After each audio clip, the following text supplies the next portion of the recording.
After the blood and cheese incident, there are many questions surrounding King Aegon II's lineage in House of the Dragon Season 2. The Season 2 premiere saw Aegon settling into his position as Westeros' latest monarch, bringing his little son Jaehaerys to small council meetings. In classic Game of Thrones fashion, Jaehaerys was brutally murdered by the end of the episode, leaving Aegon with a similar issue to his late father in that he now lacks a son to be his heir. House of the Dragon book changes have made the situation even more complicated. The Dance of the Dragons is built on a situation of questionable succession, as King Viserys is initially forced to choose between his brother and his daughter after being unlucky and not having a male child. This is a constant issue throughout George R.R. Martin's A Song of Ice and Fire book universe, as conflicts of noble succession constantly turn violent and lead to war. Now, Aegon II's lineage finds itself in a similar conflict that doesn't exist in the Fire and Blood source material text, which he'll have to see to at some point during the Civil War if he wishes to continue his line.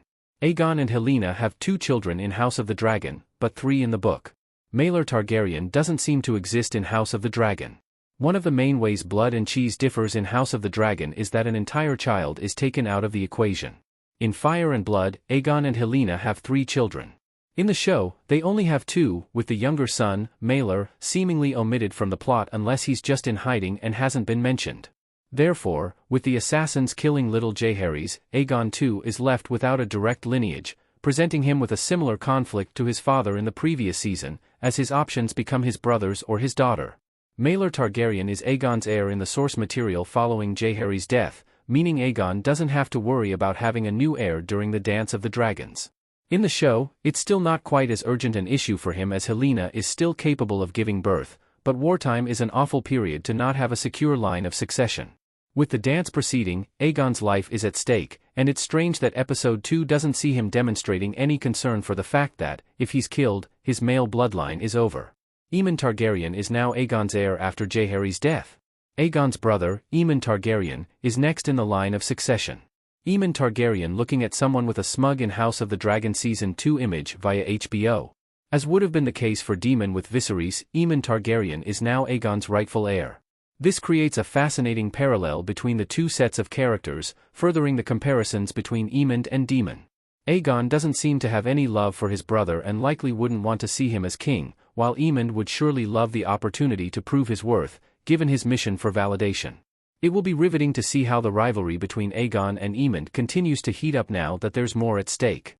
Following Aemon, the next in line of succession would be Alicent's 4th child, who hasn't appeared on the show yet, Daeron Targaryen. Daeron was actually mentioned at the end of Season 2, Episode 2, by Otto Hightower, and it's revealed that the prince has been at Oldtown. Daeron is another dragon rider and prominent character in Fire and Blood, but he hasn't been cast, and there's no news of him appearing in the season.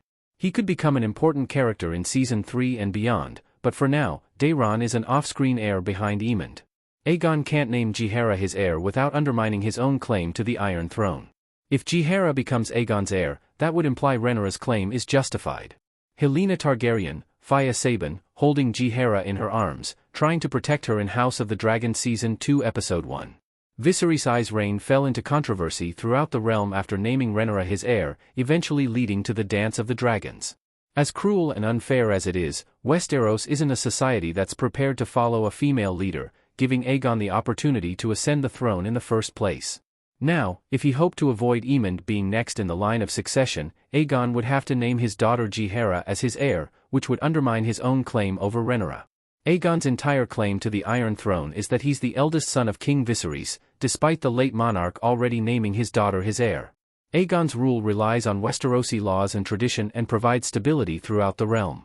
This leaves him without the choice Viserys made, as even though he doesn't trust Aemon or want to see him rule, Jaehaera isn't an option for him.